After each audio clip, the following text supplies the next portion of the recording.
Hello everyone, we're here to commemorate Remembrance Day 2023. We want to share some memories from our battlefield trip from last June. We went with Mr Dinwoodie, Miss Bridges and Mrs Gribbon, and we learnt about some of the experiences the young Scottish soldiers had to go through. You'll now watch a short video of our trip.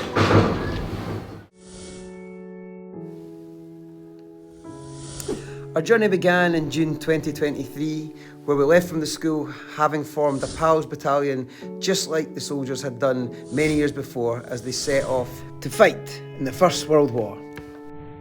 We first landed in Belgium, where we saw the sights at Passchendaele and heard all about the various battles, defeats, victories and adventures that had met the soldiers on their arrival on foreign shores.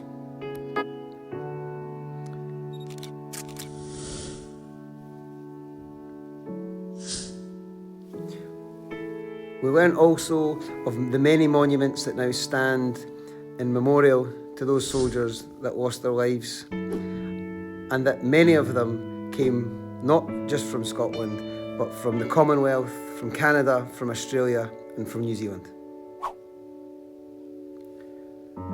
We were also given a first-hand look at the conditions many of the soldiers fought in as we visited the trenches and saw some of the armaments, guns, bullets and shells that had been used during the battles. There were many poignant moments throughout the trip as we visited various war graves and memorials, and some students even were able to track ancestors who had fallen during the Great War.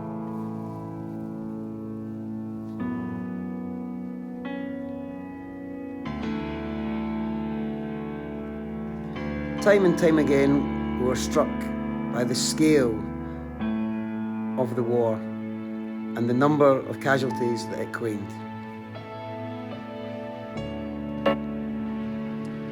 What was particularly poignant was when we were taken by the graveside of specific soldiers and told of their struggles, of their stories, and often of their untimely deaths during the conflict. Many of the young men who died were not older than the students themselves, and it was a timely reminder of the cost of the war and the great sacrifice they made as they had the chance to reflect on individual soldiers and their stories.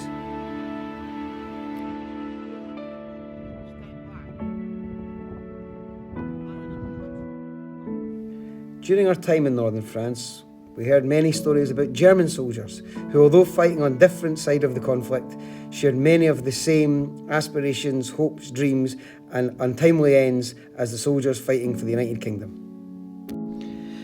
Throughout our trip, one of our students took it upon themselves to produce a fantastic picture diary of the events, the sights and the sounds that we had seen. And it really brought home the events that had taken place on the land on which we stood.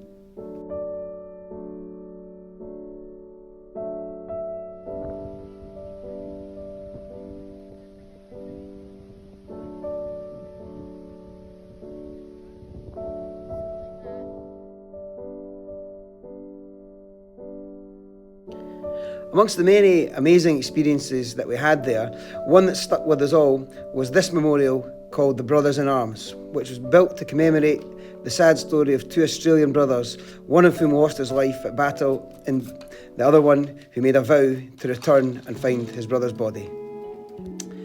Of the many memorials we visited, this Vimy Ridge was by far the most impressive, standing over 300 feet high and surrounded by fields where once soldiers lay dead. It now serves as a timely memorial to all those who fought on the Allied side during this conflict.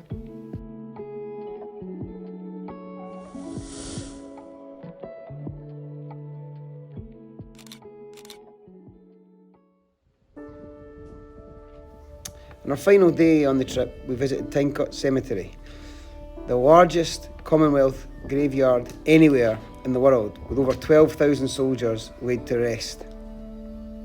The size and scale were hugely impressive, and you couldn't help but be moved at the thought of all those lives wasted by the men put in the ground too early.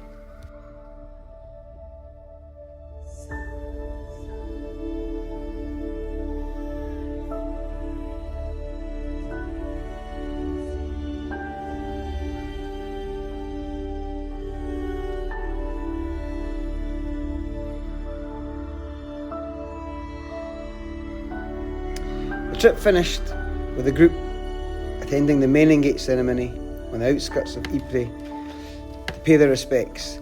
The ceremony takes place every Friday and is done as a mark of respect and thanks to the soldiers of the Commonwealth and United Kingdom from the people of the town, who bravely fought to hold back the German advances and ensure eventual victory in the Great War. The Armadale students took place and were commended on their excellent look, style and poise throughout the ceremony.